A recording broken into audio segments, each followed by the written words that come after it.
Assalamualaikum warahmatullahi wabarakatuh. Baiklah, kelas kita ketemu lagi pada pertemuan ke-12 ini. Kita akan membahas uji lanjut polinomial ortogonal menggunakan Microsoft Excel. Baiklah, kita sudah memahami bahwasanya menggunakan uji lanjut beda jarak, di mana kita menggunakan BNT, BNJ, DNMRT, serta DANET. Dan kita sudah mencobanya menggunakan software SPSS. Nah, kalau kita menggunakan uji lanjut beda jarak pada perlakuan bertatar, misalnya seperti ini, penggunaan hormon, ya, pada dosis 5, 10, 15, dan 20%. Ini adalah perlakuan kuantitatif, ya, kuantitatif bertatar.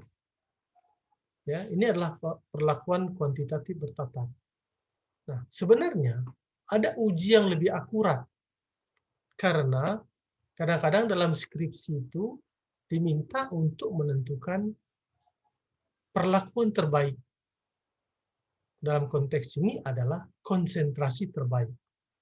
Ya, bisa ada seperti itu. Nah, kalau kita berbicara perlakuan terbaik, sebenarnya uji lanjut DNMRT yang pernah kita buat itu tidak bisa menjawab mana perlakuan atau konsentrasi atau dosis terbaik. Ya. Yang bisa dijawab uji beda jarak seperti BNT, BNJ, DNMRT, dan DANET itu adalah perbedaan antar jaraknya. Misalnya, dia mengatakan perlakuan terbaik itu adalah P3, P2, P1, seperti itu. Ya. Tapi bagaimana di antara perlakuan P3 dengan P4 misalnya? Atau di antara P2 dengan P3 misalnya? Uji lanjut beda jarak tidak bisa mendeteksi hal tersebut. Yang bisa mendeteksi hal tersebut adalah uji polinomial ortogonal. Ya. Nah, ini adalah tingkatan yang lebih lanjutnya. Dengan polinomial ortogonal, kita bisa mengetahui berapa dosis atau berapa perlakuan optimal. Berapa perlakuan optimal. Ya, perlakuan terbaik yang optimal untuk menghasilkan respon yang optimal pula. Ya, berapa perlakuan optimal untuk menghasilkan respon yang optimal pula. Nah, sebagai contoh berikut ini, ya, sini perlakuan hormon 0, 5, 10, ya 15 dan 20%. Maka kita akan mengatakan P4, P3 adalah perlakuan terbaik. Ya, P3 adalah perlakuan terbaik karena rata nilainya tertinggi dan notasinya juga menunjukkan berbeda nyata dengan perlakuan lainnya. Nah, bagaimana kalau kita melakukan uji polinomial ortogonal? Belum tentu 15% itu yang terbaik. Belum tentu 20% itu yang terbaik. Kita belum tahu. Kita akan mengetahuinya setelah kita mendapatkan grafik dan persamaannya. Ya, kita akan mengetahui setelah kita mendapatkan grafik dan persamaannya. Nah, kalau kita menghitung secara manual, polinomial ini agak ribet ngitungnya, agak lama, dan peluang kesalahan itu tinggi. Maka kita akan mencoba dengan software Excel ini, Microsoft Excel. Rasanya adik-adik tidak ada yang tidak mengenal Microsoft Excel ya, sudah biasa itu kan. Nah, ini adalah model regresi polinomial. Y atau respon dalam konteks ini adalah parameter yang kita ukur, misalnya bobot kering bibit karet ini adalah alfa, ya, titik potongnya, ini adalah beta 1 adalah koefisien X1, dan beta 2 ini adalah koefisien dari X2. Nah, dalam konteks ini, dalam polinomial adalah X kuadrat. Ya, dan error. Nah, bagaimana cara menghitungnya? Ya, data ini untuk kita tentukan grafik polinom dan persamaannya, maka kita buka software Excel seperti ini.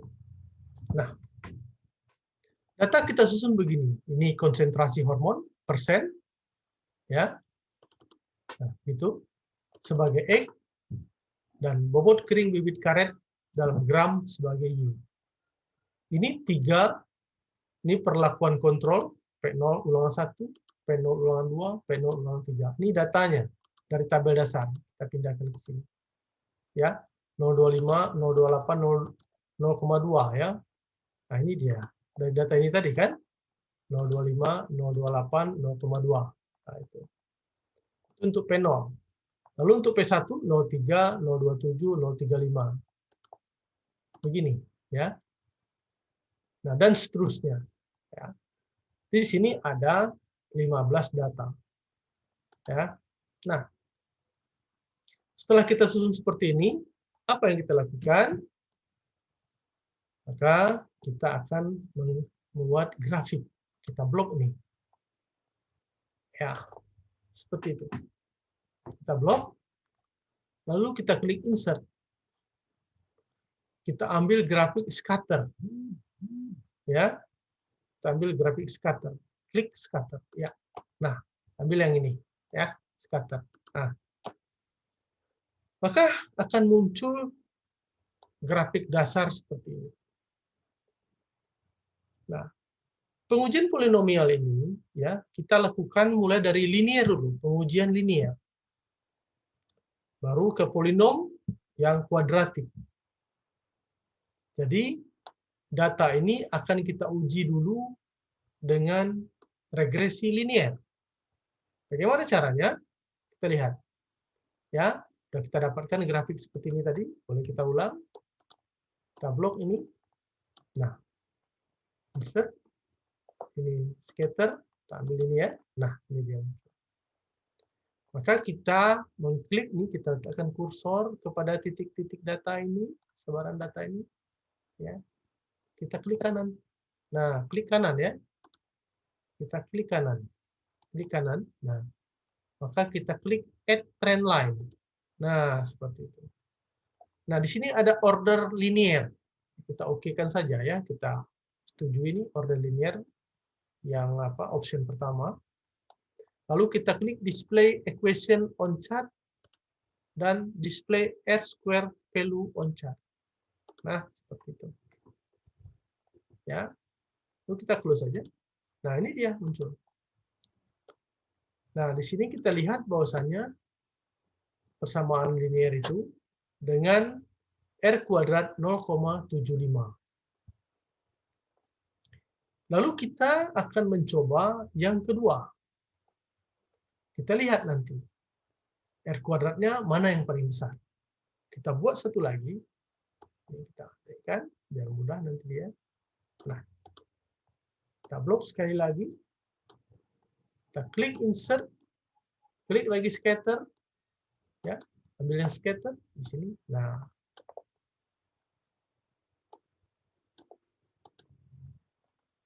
kita ulangi lagi. Ya, kita klik kanan, kita letakkan kursor pada titik-titik data itu, kita klik kanan, ambil trend line, add trend line. Sekarang kita letakkan pada posisi polinomial dengan order 2. Ya, sudah 2 ya. Dengan order 2. Jadi kita akan mencari grafik parabola. Lalu kita klik display equation on chart dan display R square value on chart. Ya, udah kita klik itu, ya, kita close. Ya. Nah, sini muncul. Nah, kita lihat, ternyata R kuadratnya lebih besar yang kuadratik, ya, yang polinom ordo 2 atau kuadratik. Maka kita akan menggunakan polinom ordo 2 yang kuadratik. Nah, ya, kita akan menggunakan yang ini. Karena R kuadratnya lebih besar yang ini. Nah, setelah itu bagaimana kita ya memuluskan grafik ini. Kita udah dapat persamaan, sudah oke. Persamaan. Sekarang kita merapikan grafik ini agar dia tampil bagus, misalnya di skripsi adik-adik nanti atau di laporan penelitian adik-adik nanti. Nah, bagaimana caranya? Kita ikuti langkah berikut ya. Pertama ini kita hapus saja ya. Kita klik kanan, ya hapus saja. Kita klik, kita hapus saja nih. Nah, seperti itu. Kita lihat di sini ya. Sumbu X kita yang tertinggi adalah 20 ya. Dalam hal ini 20. Maka kita taruh kursor pada sumbu X, lalu kita klik kanan. Ambil format axis. Nah, di sini. Kita lihat nilai maksimumnya 25. Kita ganti dengan 20. Nah, seperti itu. Ya, selesai, close saja. Nah, jadi dia 20. Kita rapikan lagi. Kita lihat nilai Y yang tertinggi itu adalah 0,6. Lebih sedikit. Berarti kita hapus saja yang 0,8. Kita buat nilai tertingginya 0,7 berarti ya. Lalu kita taruh lagi kursor kita pada Y ini, kita klik kanan. Kita buat lagi format axis. Kita buat lagi nilai maksimumnya. Itu 0,7. Nah, seperti itu. Kita close saja lagi. Nah, sudah mulai rapi. Ya, sudah mulai rapi grafiknya. Ini bisa kita ya atur ya, kita cari yang pola terbaik ya. Nah, seperti itu. Kita boleh menghapus garis ini biar lebih lurus tampaknya. Kita taruh pada garis-garis itu kursor, kita klik kanan, kita delete. Nah, kita sudah mendapatkan grafik yang bersih. Ya, sudah dapat grafik yang bersih. Nah, bagaimana kita meletakkan aksesoris yang lain ya? Ya, legenda pada sumbu X dan legenda pada sumbu Y. Nah, ini kita klik ya, seperti itu. Kita klik saja. Nah, seperti itu. Kita ambil layout. Ya, setelah layout kita cari axis title. Ya, seperti ini. Kita klik. Ambil ya primary horizontal axis title. Kita ambil yang title below axis. Nah, seperti itu. Ya, ini kita ganti menjadi konsentrasi hormon ya. Oh. Besar dia, kita ganti konsentrasi hormon dalam persen.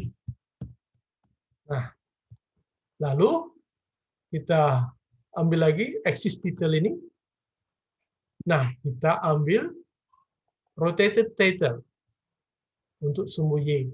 Nah, begitu. Maka kita ganti menjadi bobot kering bibit dalam gram. Nah, seperti itu. Grafik kita sudah jadi. Kita klik, lalu kita copy.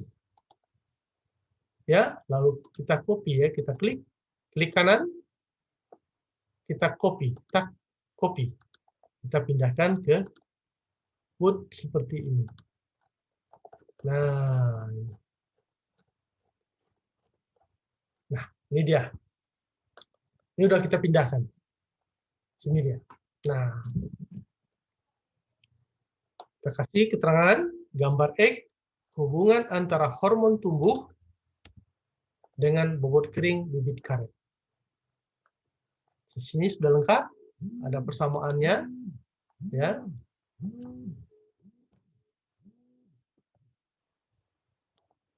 Nah, sekarang kita menerjemahkan grafik ini.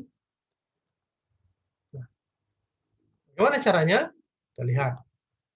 Yang pertama, kita harus mencari titik potong X optimum dan Y optimum. Itu tugas pertama kita. Gimana caranya? Nah, ini adalah persamaannya. Ya, ini terbalik ya. Memang begini keluaran kalau Excel, lalu kita balikkan saja. Y sama dengan 0,2083 plus 0,0341x minus 0,0007x kuadrat. Bagaimana cara kita mencari nilai X? Ya, pertama kita cari nilai X, maka kita buat turunan 1. Maka Y aksen 0,2083 dikali 0. Mengapa dikali 0? Karena dia tidak punya nilai X. Tidak punya nilai X, maka dia dikali dengan 0. Lalu 0,0341 dikali 1. Karena ada X di sini, 1, maka dia dikali 1. Berikutnya adalah 2, X kuadrat ini, yang pangkat 2 ini, kita jadikan pengali 2 dikali dengan 0,0007 X. Ya, sini, ulangi. 2 dikali dengan, 2-nya dari sini, X kuadrat, X pangkat 2, 2, dikali dengan 0,0007X. Lalu di sini, Y-nya menjadi 0. 0,2083 dikali 0 ini habis. 0,0341 dikali 1 adalah 0,034. Ini adalah minus 2 dikali 0,007. Ya, 007 ya. Pasti 007 ini. Nah, maka 0 sama dengan 0,034 minus 0,0014 X. Lalu kita pindah silang, ya. Ya, pindah silang sini, dia jadi plus. Seperti itu ya. 0,0014X sama dengan 0,034. Lalu X adalah 0,034 dibagi dengan 0,0014. Lalu kita dapat nilai X sebesar 24,28. Bagaimana cara kita mencari Y? Ya, maka kita substitusikan X dengan nilai 24,28 ini. Dengan persamaan semula. Y 0,2083, ini tidak ada X-nya, plus 0,034 dikali 24,28, karena X, jadi kita ganti dengan 24,28, minus 0,0007 dikali dengan 24,28 pangkat 2. Ya, karena ini kan X-nya pangkat 2. Ya, pangkat 2. Tadi yang menjadi Y sama dengan 0,2083 plus 0,825 minus 0,0007 dikali dengan 589,51. Jadi 589,51 ini didapat dari 24,28 pangkat 2. Ya. Nah, kemudian kita lanjutkan. Y sama dengan 0,2083 plus 0,825 minus 0,412. 0,412 ini didapat dari 0,0007 dikali dengan 589,51. Lalu Y sama dengan ya 0,2083 plus 0,825 minus 0,412, maka Y sama dengan 0,62. Kita sudah dapat nilai Y 0,62. Maka titik potongnya adalah X 24,28 dan Y 0,62. Nah, apa artinya? Ya, yang semula kita katakan, misalnya dosis terbaik atau konsentrasi hormon terbaik itu ada 15 atau 20, ternyata tidak. Ternyata yang terbaik itu adalah 24,28. Ya kan? 24,28 ternyata yang terbaik itu. Nah, ya, dengan nilai bobot kering optimumnya adalah 0,62. Nah, itu nanti, ya. Nah, apa kesimpulan yang kita dapatkan dari perhitungan ini? Yang pertama, ya, ini Excel. Sorry. Ya. Pertama, persamaan regresi. Ya, regresi polinomial. Y sama dengan 0,2083 plus 0,0341X minus 0,0007x kuadrat. Ya. Dengan korelasi 0,889 dan nilai determinan 79,1%. Ya, jadi persamaan polinomialnya sebagai kesimpulan pertama. Nilai korelasi atau R kecil ya sebesar 0,889. Nah, dari mana sebenarnya dapat 0,889 ini? Jadi 0,889 ini didapat dari akar dari 79,1. 0,791 ini. Ya. Sini dia grafiknya tadi ini. Ya. Terdapat sini. Ya. Akar 0,791 maka sama dengan 0,889. Tuh. Apa artinya korelasi 0,889 ini? Artinya terdapat hubungan yang positif sangat erat antara perlakuan hormon tumbuh dengan peningkatan bobot kering bibit karet umur 1 bulan. Ya, ingat pelajaran statistikanya ya, apa itu korelasi ya. Nah, itu nilai korelasi R kecil. Lalu nilai R kuadrat atau R square sebesar 0,791 atau 79,1%. Ya, kita kalikan 100 menjadi 79,1%. Artinya, sumbangan hormon tumbuh terhadap bobot kering bibit karet umur 1 bulan sebesar 79,1%. Sisanya ya 20,9% adalah error penelitian. Konsentrasi hormon terbaik adalah 24,28% dengan bobot kering optimum sebesar 0,62 gram. Nah, itulah kesimpulan yang kita dapat dari pengujian polinomial ortogonal. Maka hasilnya akan berbeda, kan? Ya, hasilnya berbeda. Kalau uji Duncan, maka dia mengatakan perlakuan terbaik itu adalah P4, 20%. Ya. Oh, sorry, P3, 15% dengan nilai 0,67. Tapi setelah kita uji dengan polinom, ternyata bukan. Ternyata konsentrasi terbaik itu adalah 24,28% dengan bobot kering optimum sebesar 0,62 gram. Nah, itulah adik-adik sekalian, ya, uji lanjut polinomial ortogonal untuk data perlakuan kuantitatif bertata. Semoga video ini akan menambah khasanah kemampuan adik-adik dalam mengolah data polinomial ortogonal. Terima kasih. Assalamualaikum warahmatullahi wabarakatuh.